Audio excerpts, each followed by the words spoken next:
சத்தியமங்கலம் அருகே இருசக்கர வாகனத்தில் சாலையை கடக்க முயற்சித்த போது பைக் மோதியதில் ஒருவர் உயிரிழந்தார். கூடுதல் தகவல்களை எமது செய்தியாளர் தங்கராஜ் வழங்க கேட்போம். தங்கராஜ், வணக்கம். இந்த விபத்திற்கான காரணம் என்ன? விவரங்கள். வணக்கம். ஈரோடு மாவட்டம் புஞ்சை புளியம்பட்டி அருகே உள்ள நல்லூர் கிராமத்தைச் சேர்ந்தவர் பாலசுப்ரமணியம். விவசாயியான இவர் நேற்று புஞ்சை புளியம்பட்டி சத்தியமங்கலம் கோவை தேசிய நெடுஞ்சாலையில் தனது இருசக்கர வாகனத்தில் சென்று கொண்டிருந்தார்.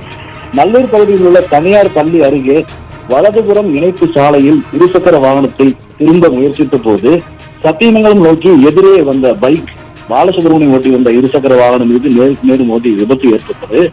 இந்த விபத்தில் இருசக்கர வாகனத்திலிருந்து தூக்கி வீசப்பட்ட பாலசுப்ரமணியம் சாலையில் தலையில் பலத்த காயமடைந்தார். உடனடியாக அப்பகுதி மக்கள் காயமடைந்த பாலசுப்ரமணியம் மீட்டு ஆம்புலன்ஸ் மூலம் கோவை தனியார் மருத்துவமனைக்கு அனுப்பி வைத்தனர்.